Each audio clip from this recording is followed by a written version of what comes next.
What do being hungry, thirsty, too cold, and too hot have in common? One answer is that they are all unpleasant states and cause us to do something to reduce or eliminate them. A need is a requirement of some material such as food or water that is essential for survival of the organism. When an organism has a need, it leads to a psychological tension as well as a physical arousal that motivates the organism to act in order to fulfill the need and reduce the tension. This tension is called drive.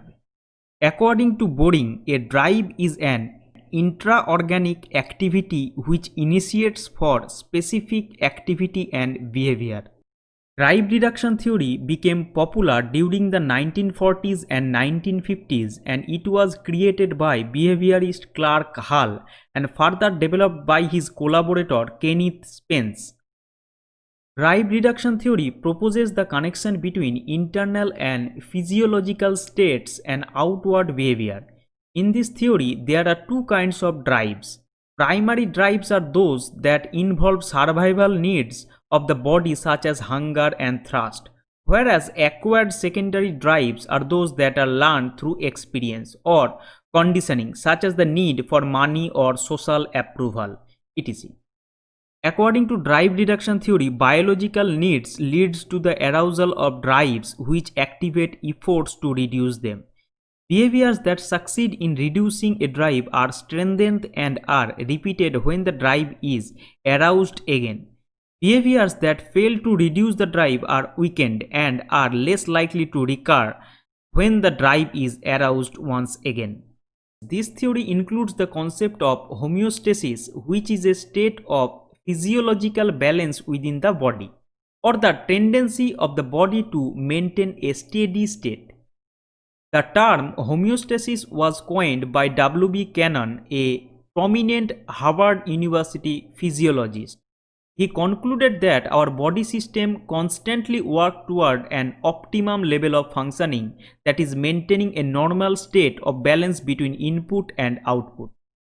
For example, when blood sugar level drops, the brain, glands, digestive organs, and other parts of the body send out signals that activate a hunger drive or hunger motive and makes one hungry. After food has been consumed by the individual's body, it returns to a state of balance called homeostatic state.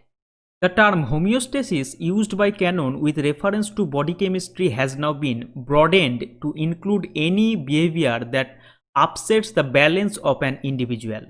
When an individual feels deprived of love after not being able to meet his need for affection, he gets disturbed.